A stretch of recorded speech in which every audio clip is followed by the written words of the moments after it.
Meu nome é Márcio Menechini, o pessoal me conhece como Meneca aqui, né? Nasci em São Paulo, nasci na Zona Norte e com um aninho eu vim pra cá. Então tô há 46 anos aqui em Guarulhos, aqui trabalhando nessa área de música e produção musical. Nem sempre trabalhando nessa área, mas bastante tempo militando nessa área já. Márcio, o que te levou à música? Boa pergunta, viu? Uma boa pergunta, porque ao contrário do que todo mundo fala, né? Família de músico, geralmente, né?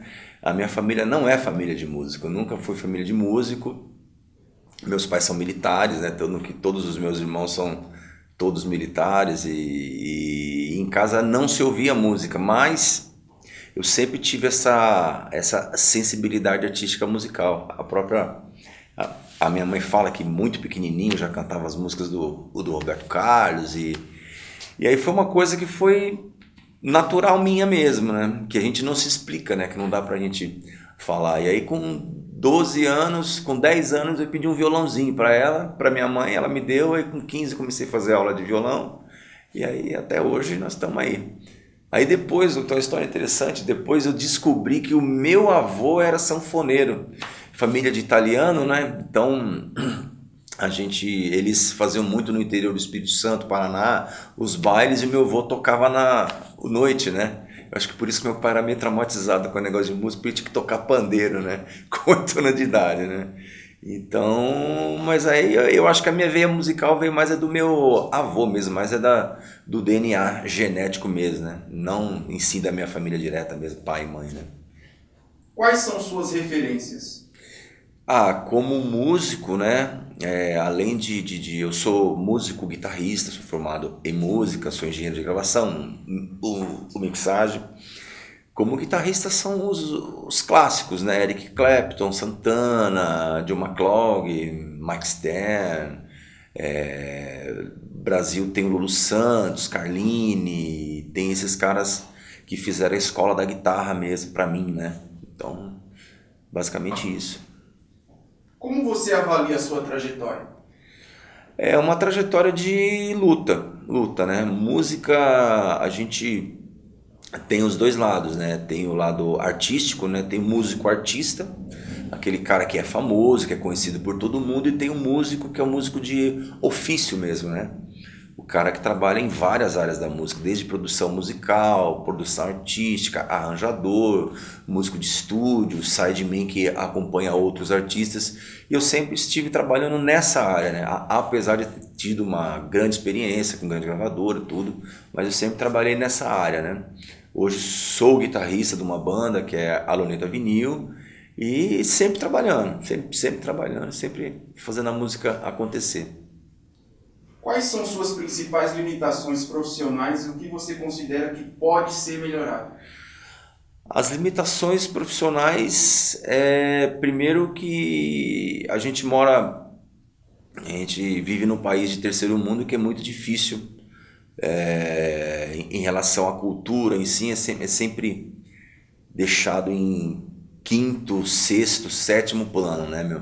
Sendo que a cultura é justamente o que define o DNA de uma civilização, né? Se você tem uma boa cultura, você tem uma civilização de boa qualidade. Se você tem uma cultura ruim, você tem uma civilização de péssima qualidade, né? O de péssima qualidade é com problemas sociais, e toda essa celeuma que a gente entende, né? E fora isso aí, as limitações é acesso às coisas, acesso. Apesar que hoje é muito mais fácil, né? De 15 anos para cá você tem a internet, tem as redes, então hoje você consegue as coisas mais fáceis, né? Mas sempre tem o que melhorar. Isso aí, limitação a gente sempre tem todas, né? Nunca acha que tá o suficiente, né? Ainda mais na minha área, né? Sempre tem que melhorar, sempre pesquisando e hoje o estudo é eterno. Não é mais assim, estudei até aqui, beleza, já sei tudo. Não. Sempre surgindo coisas novas, tecnologias novas, linguagens novas e na minha área de engenharia, de engenharia musical, de gravação então, isso é mais acirrado ainda. Qual foi a situação mais difícil de resolver relacionada à sua profissão e como conseguiu solucioná-la? A situação mais difícil é você montar um projeto e você montar um projeto de vida, né? Eu nem sempre, devido à minha formação de família, essa é uma família muito rígida, eu nem sempre trabalhei com arte, né? Sempre trabalhei em outras empresas, me formei em processo de produção, automação, trabalhei em empresas multinacionais, mas sempre levando a música como em paralelo. E em 99 eu resolvi que eu ia largar tudo e ia viver somente de música, ou seja, com 30 anos eu tive que recomeçar uma carreira do zero de novo, né? Humildemente, né? Ou seja, comecei do zero, aí fui fazer a faculdade novamente, fui fazer música, aí comecei a dar aula, comecei a tocar, já fazia isso antes, mas de uma forma mais robista, né? E aí as dificuldades são todas, né? Porque você não tem mais um salário fixo, você não tem mais todas as garantias os sociais que você teria se estivesse dentro de uma grande empresa, que é seguro-saúde, e aí vai. E aí até hoje a gente trabalha com isso aí, mas sou muito mais feliz. Isso aí não há dúvida.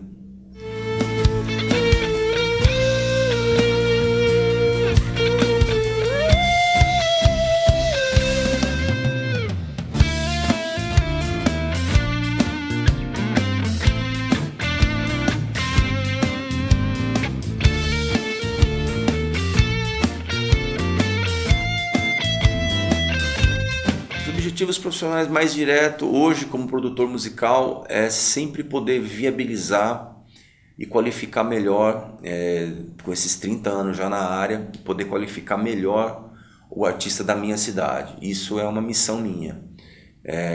Eu sempre tento de alguma forma não só gravar ou só produzir um disco, mas trazer essa minha experiência de estar no mainstream, de ter tocado com bandas internacionais, de ter feito grandes shows, para essa rapaziada que está começando no mercado hoje. Mesmo com toda essa informação, toda essa tecnologia, todo esse acesso que tem, algumas coisas que ficam no próprio bastidor, isso é passado de pessoa para pessoa. Isso aí você não compra numa feira, você não simplesmente digita lá no Google lá e você acha tão fácil assim, né? Então eu hoje sempre procuro com os meus artistas que eu gravo trazer essa minha experiência para eles, né? Para eles poderem ter uma sobrevida no mercado ou uma inserção no mercado melhor.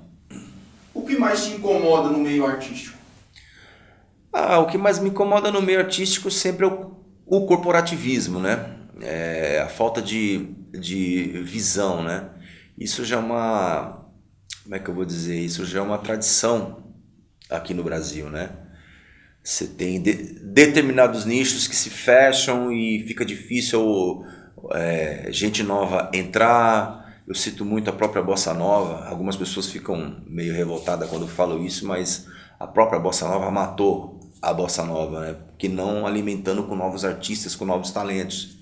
E isso é o que eu penso, né? Se você não propaga um genes, a espécie acaba morrendo. E o que aconteceu com alguns estilos, né, meu?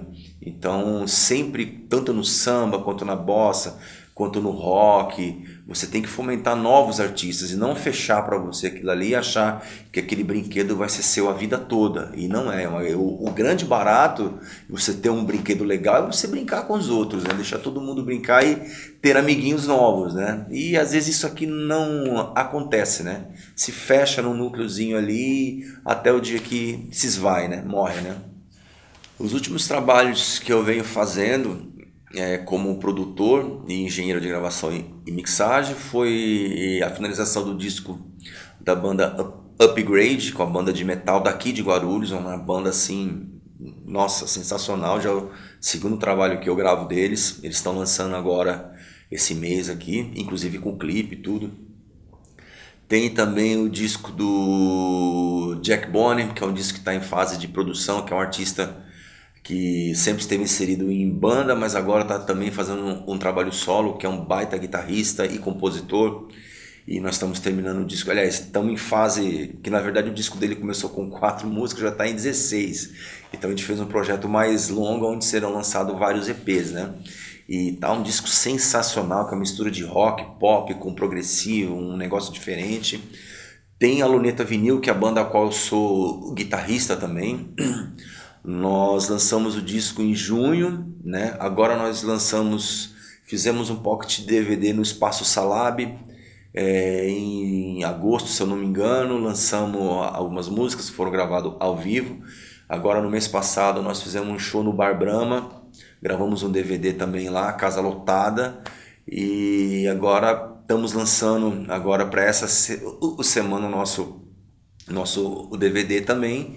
E estamos também trabalhando como guitarrista, agora e produtor também, 2 novos singles da Luneta Vinil, que será lançado nesse primeiro semestre. Qual foi a meta que você não conseguiu atingir e quais foram os obstáculos? Eu acho que eu não determino muita meta, não. Eu acho que a única meta que eu determino para mim é sempre melhorar como profissional.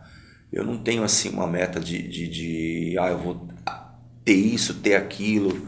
As coisas vão... Porque quando você coloca muita meta, isso tem assim metas curtas, né? Eu sempre coloco metas curtas, né, meu? Eu tenho que fazer isso aqui para alcançar tais coisas, né?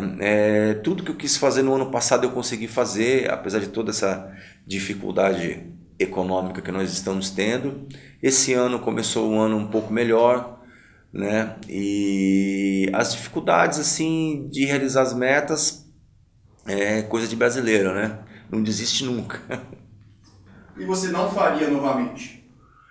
O que eu não faria novamente é não ter arriscado mais, entendeu? Não ter arriscado a hora que eu poderia ter arriscado, né? Eu comecei a me envolver assim, de forma profissional um pouco tarde, né? Isso aí, assim, te demanda mais energia, te demanda mais esforço, né? E eu poderia ter feito algumas coisas assim e aceitado alguns convites na época que eu fiquei meio com medo, meio inseguro.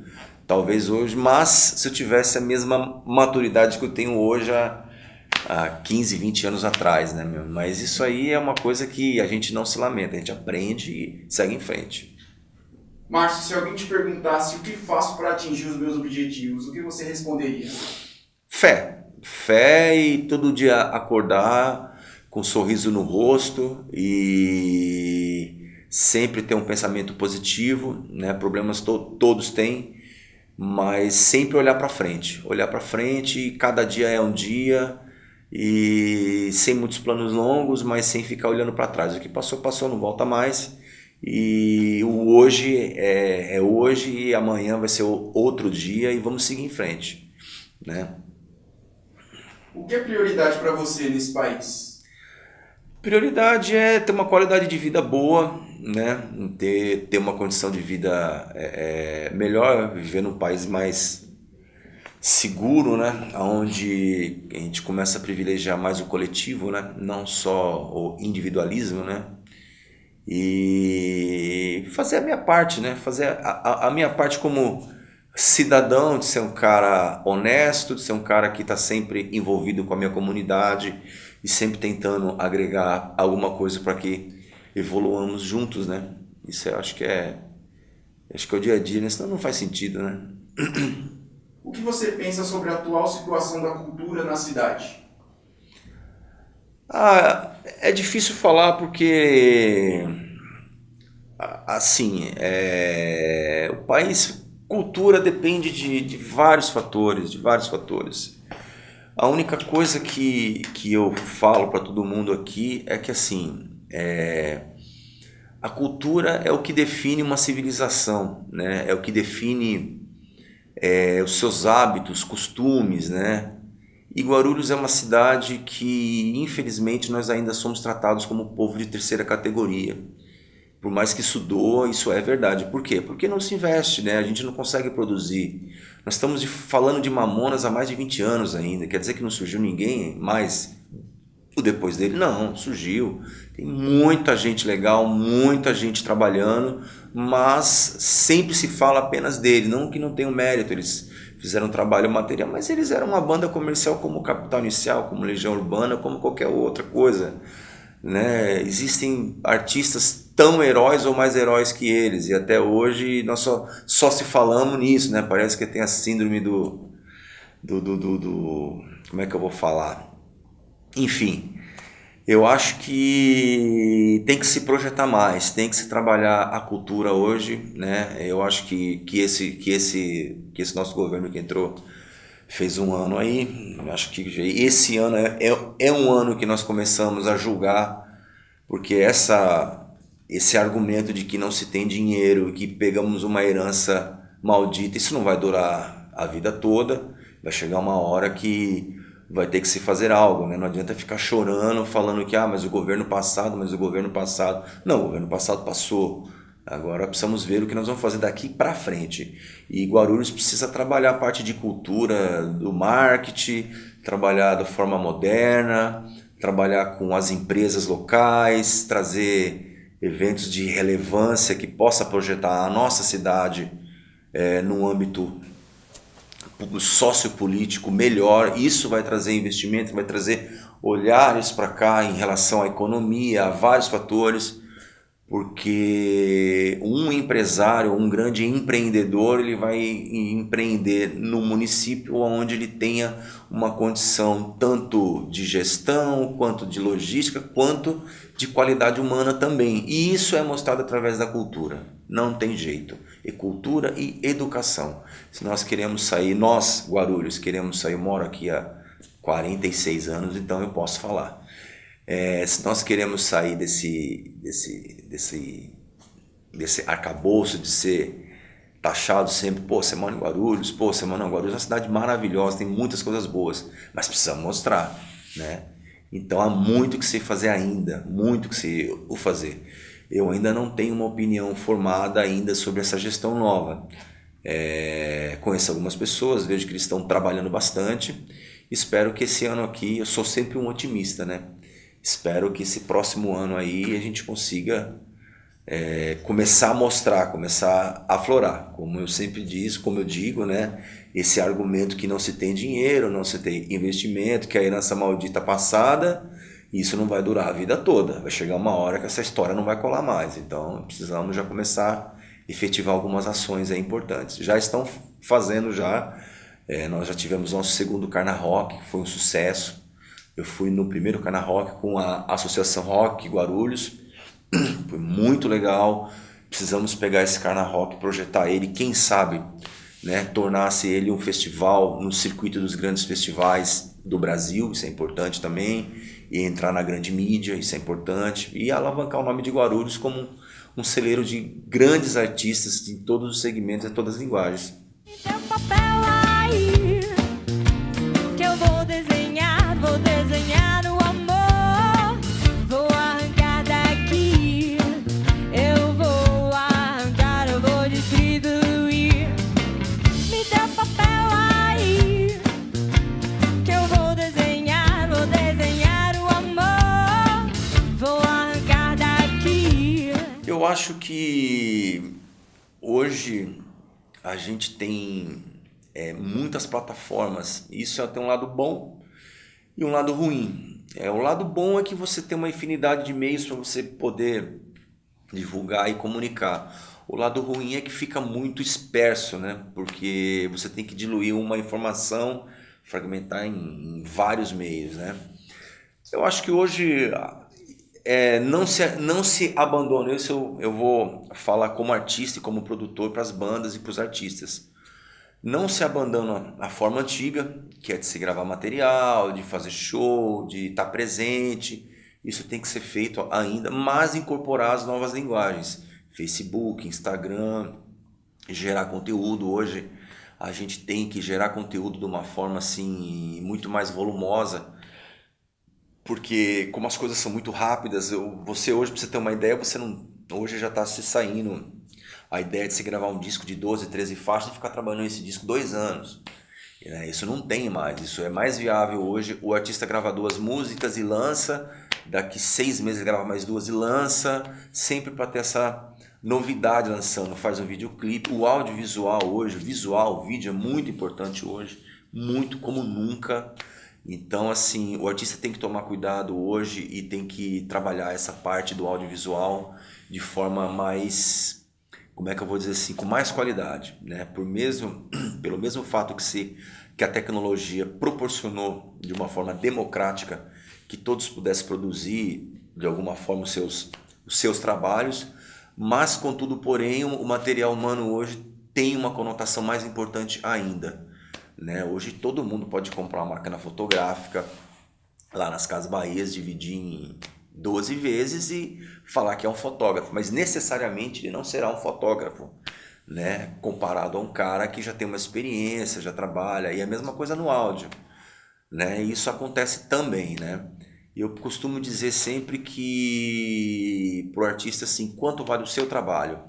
O seu trabalho, você quer um trabalho bom, você tem que gastar dinheiro, né? Aquele provérbio, quem quer rir tem que fazer rir. Não existe coisa boa barata, não existe investimento barato, não existe custo-benefício. Custo-benefício é aquilo que você faz com carinho, investe e faz uma coisa muito boa. Aquilo que você faz de forma barata, porque não deu, porque não quis fazer, porque você achou mais importante de repente comprar um celular de 2.000 do que gravar uma música legal para você ter ou pagar, bicho, um cara para fazer um lyric vídeo legal, um cara para fazer um videoclipe, você entendeu? Então assim, são essas escolhas hoje. E hoje uma coisa que dificulta mais ainda, a concorrência é muito grande. Hoje com essa democratização dos meios de divulgação, você também tem uma avalanche de artistas, né, meu? E nisso você tem coisas boas, coisas ruins, coisas que são cópias, mas você imagina o público ter que olhar para tudo isso, esse leque de opções e ter que diferenciar algo que antigamente era nos direcionado, né? Antigamente você ia para uma gravadora, você tinha o diretor artístico, você tinha o produtor musical, o produtor artístico, que funcionava como uma curadoria. Então aquilo de uma certa forma saía para o mercado já pré-estabelecido com uma qualidade padrão. Hoje não, hoje você tem assim, nossa, infinidade de todos os gostos. E os grandes artistas acabam se misturando com artistas não tão separados, de uma certa forma disputando esse mesmo mercado, né? Se é justo ou injusto, isso aí não sei, cabe aí discussões. Mas é assim que funciona hoje, então o artista tem que estar se reinventando, né? O que eu vejo hoje é muita coisa igual, né?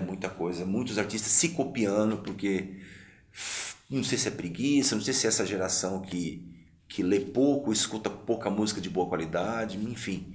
Isso é uma coisa que a gente vai perceber e vai saber isso um pouco mais lá na frente. Mas hoje, basicamente hoje, o artista ele tem que estar atento a todas essas linguagens, tem que ter um senso crítico, honesto, né? Porque é muito fácil você se olhar no espelho e falar assim, nossa, eu sou lindo, porque sua mãe falou que você é lindo a vida toda. Mas é muito fácil você realmente ser lindo, né? Ou você ter alguma coisa. Às vezes o cara não é tão bonito fisicamente, mas ele tem uma aura legal, tem uma simpatia, tem um carisma que o cara não tem. Então, assim, são coisas que o artista hoje tem que estar ligado para poder julgar de forma correta e a partir daí ter ações de marketing, ações de divulgação para atingir um público que ele acha que ele pode fazer. O que eu aconselho em relação a isso até um certo ponto, eu acho que o artista faz isso sozinho. A partir de um ponto, ele tem que optar por profissionais da área. Não tem jeito. Hoje você tem os profissionais que trabalham com mídias sociais, produtores musicais, engenheiro de gravação, produtor de vídeo, que são pessoas especializadas. Não dá para abrir mão disso ainda. E eu acho que não vai dar nunca, porque são pessoas focadas naquele trabalho que eles fazem. Então, jamais você que faz 1 milhão de coisas e edita vídeo, por exemplo, será um cara que trabalha especificamente com isso, tem uma visão artística e profissional disso. Isso não vai rolar. Até um certo nível, quando você está bem amador, ainda rola. Mas, contudo, porém, quando você quer atingir um outro nível, um outro patamar, aí você precisa de profissionais para você poder fazer esse trabalho e divulgar de uma forma com mais qualidade. Em rápidas palavras, quem é você? Eu sou um músico meio bonachão, meio desencanado, despreocupado com o que as pessoas acham ou deixam de achar. Mas sou um cara muito sério trabalhando, sempre fui. Eu sempre falo assim para os meus clientes, para mim toda relação humana se resume a 2 únicas palavras: cumpra o combinado e seja honesto. Só isso. Se você cumprir o combinado, ser honesto, quando a gente fala ser honesto, é ser honesto em relação a tudo. Ao que você promete, ao que você é com você mesmo, ao que você é para outra pessoa, como ser humano. Fala, cara, eu sou isso aqui. E é o que eu procuro ser, honesto. Algumas pessoas gostam, outras não gostam, mas ninguém pode chegar a mim e falar assim, nossa, o Márcio foi desonesto, o Márcio foi isso, aquilo. Não, eu sempre tenho uma linha muito rígida em relação a isso, né? Então é uma coisa que eu prezo muito. Eu acho que isso vem do meu pai, vem do sistema militar, que é lá de casa, que sempre a gente foi muito cobrado em relação a isso. Mas sou um cara muito leve também, assim, em termos de lidar também. Se seguisse esses dois parâmetros, não teremos problemas nenhum, né? E é mais ou menos isso. Como foi para você participar do Tribuna Autoral? Ah, meu, é sempre assim uma honra, cara. Sempre uma honra, porque assim, eu acho que todo conhecimento, ou pouco conhecimento, ou aprendizado tem que ser transmitido, né, meu? Pode ser que eu tenha falado aqui um monte de bobagem, entendeu? Mas dentre essas bobagens, uma coisa pode ter sido interessante para você, né? Que o brasileiro tem muito, tá nessa fase hoje de querer provar que você está errado, né? Em vez de parar para ouvir o que você tem para dizer, ele quer provar que você está errado. E às vezes acaba se fechando para alguma informação interessante, para alguma coisa que ele poderia agregar tanto no trabalho dele quanto na vida pessoal dele, né? Então esse espaço, esse canal é sensacional, sensacional. E poder trazer isso aí para a população da nossa região e quem sabe de São Paulo, Brasil, é fundamental isso aí, fundamental. Uma sociedade se constrói assim ainda, né? Transmitindo conhecimento, passando, aprendendo, né? Um com os outros.